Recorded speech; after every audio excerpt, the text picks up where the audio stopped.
तो आज हम जानेंगे कि एसआईपी और लमसम में कौन सा इन्वेस्टमेंट आपके लिए सही रहेगा।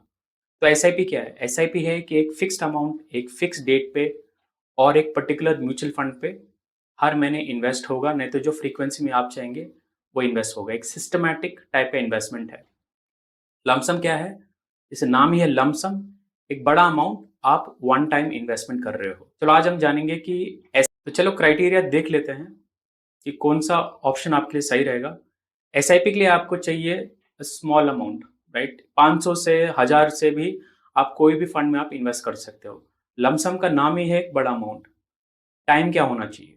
तो एसआईपी करने के लिए आप यूजुअली जब जब आपका फोकस रहता है लॉन्ग टर्म, आप एक गोल के पीछे हो, तो एक लॉन्ग टर्म फोकस के हिसाब से आप एसआईपी कर रहे हो, जैसे 500,000 5000 मंथली।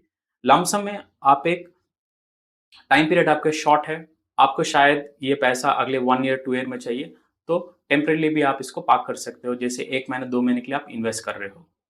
रिस्क के हिसाब से एसआईपी कम रिस्की है और लमसम ज़्यादा रिस्की है।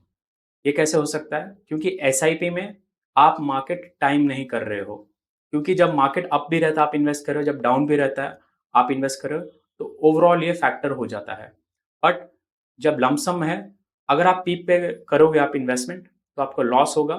अगर आप जब मार्केट गिरा रहेगा तब आप इन्वेस्ट करोगे, तब आपका प्रॉफिट बना रहेगा। तो कौन सा बेस्ट है? अगर आपके शॉर्ट ड्यूरेशन है, अगर आपको टेम्परेली कोई मनी पार्क करना है और आप एक्सपर्ट हो कि कौन से फंड में आपको अच्छा इन्वेस्टमेंट मिलेगा, मार्केट अभी डाउन है, तब आप लमसम कीजिए। अगर आपको पता नहीं है तो आप एसआईपी कीजिए। और अगर आपके पास एक लमसम अमाउंट है, तो आप कंफ्यूज्ड हो, तो आप इस लमसम अमाउंट को एक प्रॉब्ली एक डेट फंड में डालिए और वहां से आप एसआईपी कीजिए। इसको बोलते हैं सिस्टमैटिक ट्रांसफर प्लान। तो सेम कंपनी के म्यूचुअल फंड रहने चाहिए। आप एक डेट फंड में आप पैसे को पार्क कर दो और वहां से एक एसआईपी कर दो कोई भी फंड में। तो कौन सा बेस्ट है? अगर आप थैंक यू।